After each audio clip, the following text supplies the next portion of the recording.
말씀은 창세기 13장 1절에서 13절 말씀입니다. 창세기 13장 1절에서 13절 말씀 함께 봉독하겠습니다. 아브라함이 애굽에서 그와 그의 아내와 모든 소유와 롯과 함께 네겝으로 올라가니 아브라함에게 가축과 은과 금이 풍부하였더라.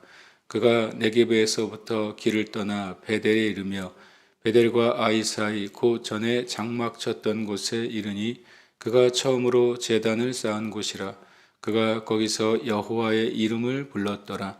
아브라함의 일행 롯도 양과 소와 장막이 있으므로 그 땅이 그들이 동거하기에 넉넉하지 못하였으니 이는 그들의 소유가 많아서 동거할 수 없었음이라. 그러므로 아브라함의 가축의 목자와 롯의 가축의 목자가 서로 다투고 또 가나안 사람과 브리스 사람도 그 땅에 거주하였는지라. 아브라함이 롯에게 이르되 우리는 한 친족이라 나나 너나 내 목자나 네 목자나 서로 다투게 하지 말자. 내 앞에 온 땅이 있지 아니하냐. 나를 떠나가라. 내가 좌하면 나는 우하고 내가 우하면 나는 좌하리라. 이에 롯이 눈을 들어 요단 지역을 바라본즉 소알까지 온 땅에 물이 넉넉하니 여호와께서 소돔과 고모라를 멸하시기 전이었으므로 여호와의 동산 같고 애굽 땅과 같았더라. 그러므로 롯이 요단 온 지역을 택하고 동으로 옮기니 그들이 서로 떠난지라. 아브라함은 가나안 땅에 거주하였고 롯은 그 지역의 도시들에 머무르며 그 장막을 옮겨 소돔까지 이르렀더라. 소돔 사람은 여호와 앞에 악하며 큰 죄인이었더라. 아멘.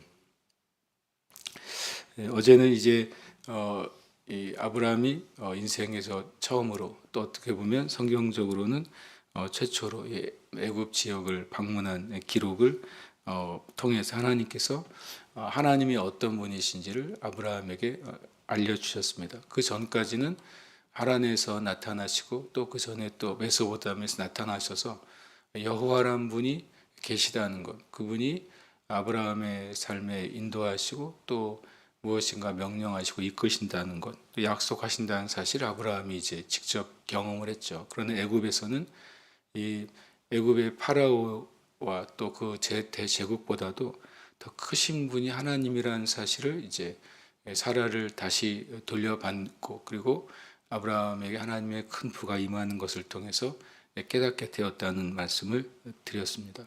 그래서 아브라함에게 이제는 하나님의 뜻을 따라 가는 삶과 하나님이 얼마나 크신 분인지에 대한 믿음이 있는 상태가 된 것입니다. 13장 1절에 보면 아브라함이 애굽에서 그와 그의 아내와 모든 소유와 롯과 함께 네겝으로 올라가니 아브라함에게 가축과 은과 금이 풍부하였더라.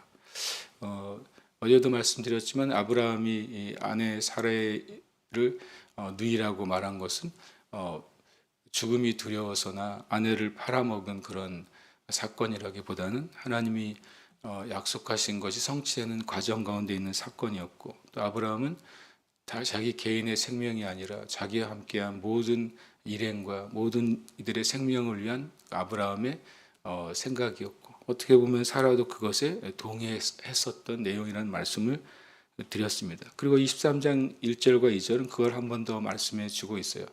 아브라함이 갈대아우를 떠날 때도 이런 표현은 없습니다. 아브라함에게 가축과 은과 금이 풍부하였다 이런 표현이 없어요. 아브라함과 그 일행이 하란에서 출발할 때도 이런 표현은 없습니다. 아브라함에게 가축과 은과 금이 풍부하였다. 그러나 주님 하나님은 계속해서 아브라함에게 네가 복의 근원이 되게 하겠고 너의 자손이 온 열방의 축복의 근원이 되게 하겠다 하신 약속을 행하셨는데 그 약속의 첫 번째 응답이 창세기 13장 2절이 됩니다. 아무것도 실은 어떤 특별한 이 부를 위한 행위나 부를 위한 노력을 실은 아브라함이 하지 않았죠, 실제로는. 그런데 놀랍게도 이 이집트에 내려갔다가 올라오는데 이 표현은 처음에 아브라함의 일행이 갈대아우에서 출발할 때 같은 표현으로 되어 있습니다. 그리고 하란에서 아브라함 일행이 또 가나안으로 내려올 때와 같은 표현으로 되어 있어요. 거기 한 가지가 더해졌죠. 아브라함에게 가축과 은과 금이 풍부하게 되었다라고 말씀하십니다. 그러면서 아브라함이 그 애굽을 통해서 큰 사건을 경험하잖아요. 그리고 나서 다시 돌아옵니다. 돌아와서 네게브에서부터 길을 떠나 베델에 이르며 베델과 아이 사이 곧 전에 장막 쳤던 곳에 이르게 됩니다. 그때 아브라함이 그 처음으로 자신이 가나안 땅에서 제단을 쌓았던 곳으로 돌아오고 그리고 거기서 여호와의 이름을 부릅니다. 처음 자리로 돌아오게 되는 것이죠. 창세기 12장 8절에 바로 이 장소에서 여호와께 제단을 쌓고 여호와의 이름을 불렀다. 아브라함의 삶은 예배 자리를 찾는 삶이고 또 아브라함의 삶은 예배 자리를 회복하는 삶이었던 것이죠. 그리고 하나님께서 그 땅, 예배했던 땅, 또 예배 자리를 회복했던 땅을 약속하시고 주시겠다고 하셨고 또 그 땅을 또한 하나님께서 약속하신 대로 주셨던 것입니다. 그리고 이때 1절과 4절 사이에 우리가 한 가지 알 수 있는 것은 아브라함이 이제 애굽에서 있는 동안에 기근이 멈췄다는 사실을 알 수가 있습니다. 기근이 너무 심해서 실은 사람이 살 수 없는 지경에 이르러서 이제 애굽 땅에 내려갔다고 12장은 말하고 있습니다. 나중에 이제 23장에 보면 그들이 올라왔을 때 이제는 비가 왔고 그리고 세상에 물이 가득했다는 사실을 알 수 있습니다. 그것을 알 수 있는 것은 이제 바로 이후에 아브라함과 롯의 종들이 서로 다투잖아요. 바로 풀 때문에 다투는 것이죠. 양들이 먹을 풀이 있었는데 근데 그것이 양에 비해서 부족한 것이죠. 그러니까 비가 오기 시작했기 때문에 그런 일이 이제 풀이 자라는 일이 있었을 것이고 더 나아가서 나중에 이 조카 롯이 땅을 선택할 때 소할 땅을 보니까 뭐가 많았다고 그랬습니까? 물이 넉넉하다라고 말했어요. 그 말은 기근이 멈췄다는 사실을 간접적으로 우리에게 보여주고 있습니다. 기근이 있는 동안에 애굽 땅에 내려갔고 애굽 땅에서 사건이 있어서 돌아왔더니 기근이 끝난 것입니다. 이것은 결국에 하나님의 인도하심이 있었다는 사실을 우리가 보여주게 되는 말씀이 되는 것이죠. 아브라함의 일행 롯도 양과 소와 장막이 있었다. 그리고 그 땅이 그들의 동거하게 넉넉지 못하였다. 왜냐하면 그들의 소유가 많아서 문제가 생긴 것입니다. 결국에는 이제 놀랍게도 이 아브라함과 롯은 수십 년을 함께 한 사이잖아요.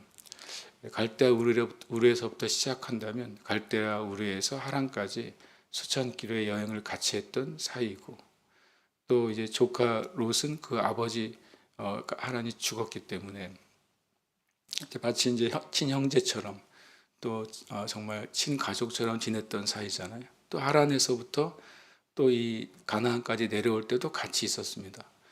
그리고 조카 롯이 애굽에 내려갈 때도 같이 있었고 애굽에까지도 같이 왔으니까 수십 년을 동거동락했던 사이인데 놀랍게도 다툼이 생기기 시작했습니다.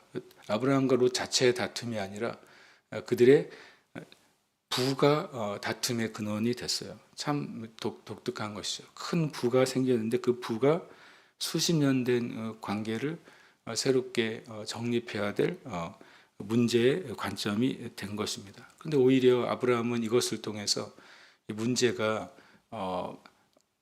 확장의 근원이 될 수 있게 바꾼 사람이 아브라함입니다. 이 문제가 화근이 되고 서로 다투는 원인이 된 것이 아니라 오히려 문제 때문에 서로 나뉘게 되고 그것 때문에 또한 확장이 되는 것이죠. 우리의 삶 가운데 어떤 문제가 있을 때 그 문제가 화가 될 수도 있고 그 문제 때문에 우리의 삶이 다른 방향으로 확장이 될 수도 있다라고 하는 것을 아브라함을 통해서 우리가 깨닫게 됩니다.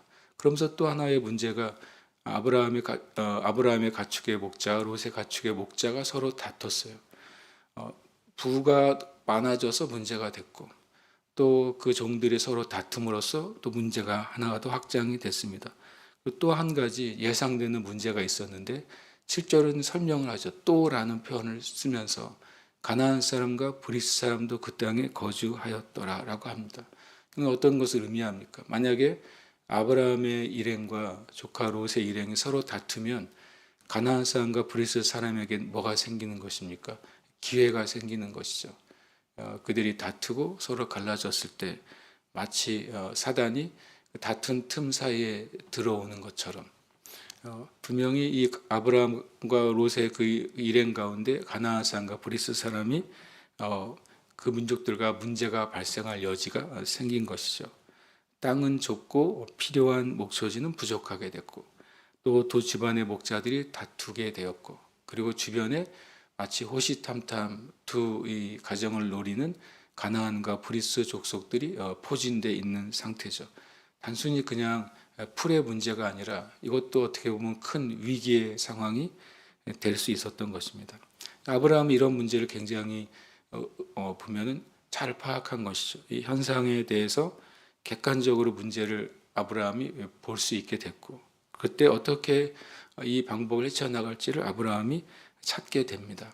아브라함이 롯에게 제안을 합니다. 우리는 한 친족이고 이것으로 다투는 것은 옳지 않은 것이죠. 그리고 또 위기가 있는 것입니다. 그래서 내 앞에 온 땅이 있지 아니하냐. 나를 떠나가라. 네가 좌하면 나는 우하고 내가 우하면 나는 좌하리라.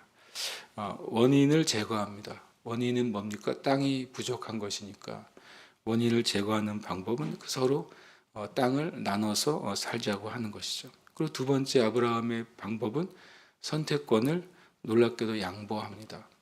아브라함이 분명히 어른이죠.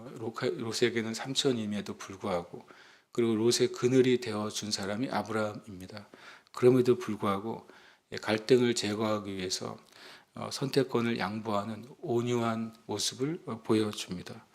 놀랍게도 성경은 마태복음 5장 5절에서 예수님이 온유한 자는 복이 있나니 그들이 땅을 기업으로 받을 것이라고 했습니다. 아브라함과 롯 중에 아브라함이 온유했죠. 온유하게 그것을 먼저 선택하라고 넉넉한 마음을 열어줍니다. 결국에는 아브라함이 무엇을 얻습니까? 땅을 얻습니다. 아브라함의 자손들이 땅을 얻습니다.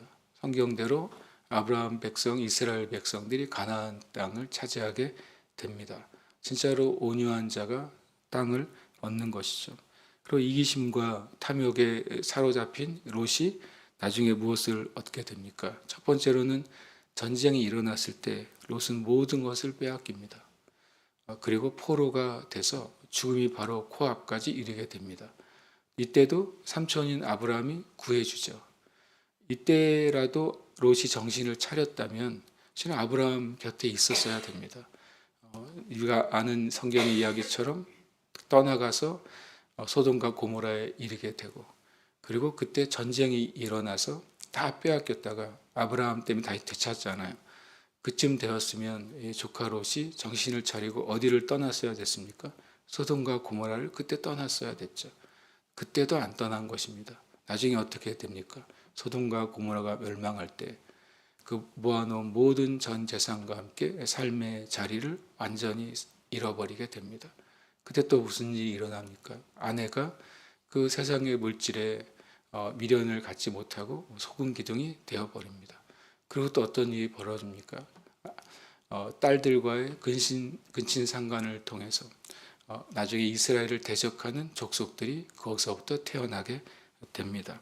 이기심과 탐욕에 사로잡혔을 때 결국에는 자기 자신이나 자기가 가지고 있던 모든 것이나 자기의 후대까지도 어떻게 보면 저주 가운데 들어가게 하는 것이죠. 그러나 이 아브라함은 온유한 선택을 합니다.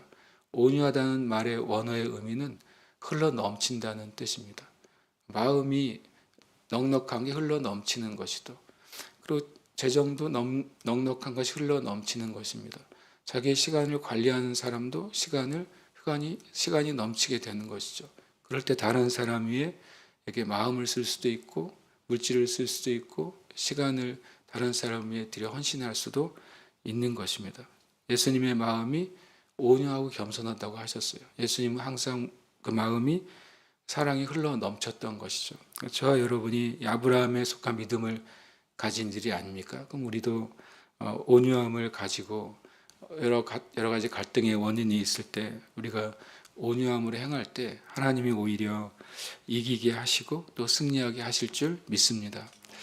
10절에 롯이 이제 눈을 들어봅니다. 아브라함의 이제 컨펌이 있었잖아요. 그러니까 기회를 롯이 보게 되고 그 욕심과 또 이기적인 마음을 가지고 눈을 듭니다. 믿음의 눈을 들면 하나님의 뜻이 보이겠죠. 그러나 욕심과 이기심으로 눈을 들면 하나님의 뜻이 보이는 것이 아니라 세상과 세상에 속한 것이 보이는 것이 당연한 것이죠. 롯이 눈을 들어 보니까 요단 들 지역이 소알까지 불이 넉넉한 거예요. 그것을 어떻게 알 수 있습니까? 푸른 초장이 있다는 거죠. 지금 푸른 초장이 부족한 상황인데 멀리 보니까 소알 땅까지 물이 넉넉해요. 이 아브라함이 있는 예루살렘이나 헤브론이나 그 지역은 높은 지대에 있고, 뒤에 보면 사해 지역은, 소알 지역은, 또 소돔과 고모라 지역은 낮은 곳에 있습니다. 심지어 사해는 해발 마이너스 400m보다 낮습니다. 그리고 예루살렘과 헤브론 지역은 한 500m 이상 됩니다. 그러니까 그 차가 거의 900m 이상 됩니다. 그러니까 저 밑에 들을 보니까 지금의 사해 지역과 소돔과 고모라 지역은 너무나도 푸른 초장 같아 보이는 것이죠. 그리고 성경도 이렇게 말하고 있습니다. 여호와께서 소돔과 고모라를 멸하시기 전이었으므로 얼마나 좋아 보였냐면 여호와의 동산 에덴 같아 보인 것입니다. 지상 낙원처럼 보이는 것이죠. 저기 가면 가뭄이 들어도 애굽에 갈 위험은 없겠다. 사시사철 양떼를 기를 수 있을 것 같다. 그리고 또 애굽 땅과 같았다는 거죠. 그러니까 이 롯이 보기에 애굽 땅이 좋았었던 거예요. 애굽 땅이 굉장히 화려하고 아주 좋았었던 것입니다. 그러니까 롯 안에는 두 가지 조건, 물이 넉넉하고 마치 애굽 땅처럼 굉장히 도시들이 형성이 되어 있으니까 굉장히 말씀에 따라 세상과 세상에 속한 것이 가득한 땅이 바로 그 지역이었습니다. 그래서 롯이 주저없이 그 지역을 택합니다. 그리고 동쪽으로 옮기면서 그들이 서로 떠납니다. 알고 보면 롯이 떠났고 아브라함은 머문 것이죠. 롯은 하나님이 말씀하신 자리에 머물러 있었고 롯은 아브라함을 떠났습니다. 어떤 면에서는 롯이 영적 분별력 없이 잘못 바라봤을 때 잘못된 선택을 했고, 그 영적 분별력은 기준이 있는 것이죠. 아브라함에겐 한 가지 기준이 있잖아요. 이 땅이 내가 너에게 준 땅이라고 하는 기준이 있었기 때문에 이곳에 머물 수 있었던 것이죠. 그러나 롯에게는 그 기준이 없는 것입니다. 하나님께로부터 받은 말씀과 약속이 없을 때 그것은 기준이 없는 삶이 되고 영적 분별력을 갖지 못하는 삶이 되는 것이죠.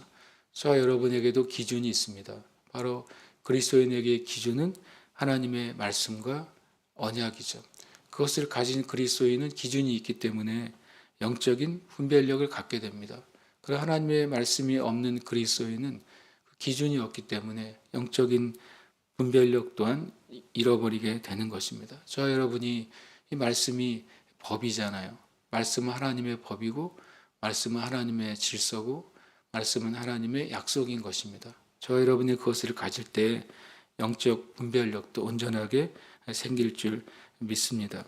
이렇게 이제 그 다음에 이제 롯의 모습을 보여줍니다. 아브라함이 이제 떠났잖아요. 그 다음에 아브라함은 가나안 땅에 거주하였고, 그러니까 아브라함은 움직인 것이 아닙니다. 롯은 그 지역의 도시들에 머무르며 그 장막을 옮겨 소돔까지 이르렀더라. 이 표현이 참 재밌습니다. 옮기고 떠나고 그리고 도시들에 머무르며, 유목민이었던, 평생을 유목민으로 살았던 롯의 삶이 점점 어떻게 되는 것입니까? 도시화 되는 것이죠. 그리고 점점 옮겼다고 말했어요. 만약에 롯이 처음부터 소돔에 한 번에 간 것이 아니라 점점 더 좋아 보이는 도시, 점점 더 화려한 도시, 점점 더 롯의 눈과 마음을 빼앗는 도시를 향해 점점점 간 것이죠. 어떻게 죄가 됩니까? 처음에는 죄가 아닌 만큼만 가다가 더 좋은 것을 보면 더 죄 가까이 가고 나중엔 그 죄 안에 속하게 되는 것입니다. 롯이 바로 그런 것이죠. 아브라함을 떠나면서 점점점 아브라함과 멀어지면서 반대로 점점 더 소돔과 고모라에 가까워지게 된 것입니다. 그런데 성경은 13절에 소돔 사람에 대해서 명확하게 진단을 내리고 있습니다. 성경의 진단, 하나님의 진단은 소돔 사람은 여호와 앞에 악하며 큰 죄인이었습니다. 아브라함의 조카 롯이 하나님의 사람, 믿음의 조상 아브라함을 떠났을 때 오히려 하나님 앞에 악하고 큰 죄인의 상태로 점점점 더 가게 되는 것이죠. 그리스도인이 말씀과 약속을 떠날 때 자기도 모르게 점점 더 큰 죄의 상태, 우리 점점점 하나님과도 원수된 상태로 나아가게 되는 것입니다. 말씀을 따르는 삶은 하나님의 은혜 안에 머물게 되고, 육신과 세상을 따르는 삶은 오히려 하나님의 원수가 되는 삶을 살아가게 됩니다. 소돔과 고모라는 외적인 환경은 에덴과 같다고 그랬습니다. 소돔과 고모라는 외적인 환경은 애국 같은 대도시와 같다고 그랬습니다. 그러나 소돔과 고모라의 영적인 실체는 바로 모든 악의 중심이고 하나님을 대적하는 상태였던 것입니다. 저와 여러분이 이 말씀을 통해서 하나님의 약속 안에 머무는 것이 얼마나 중요한가요? 하나님이 있으라고 하는 것에 믿음으로 서는 것이 얼마나 중요한지를 저와 여러분이 깊이 깨닫게 되시기를 축복합니다. 함께 이 시간 기도하겠습니다. 하나님이 인도하신 모든 상황에서 예배하며 하나님의 인도하심을 구하는 교회와 성도가 되게 하소서. 함께 기도하겠습니다.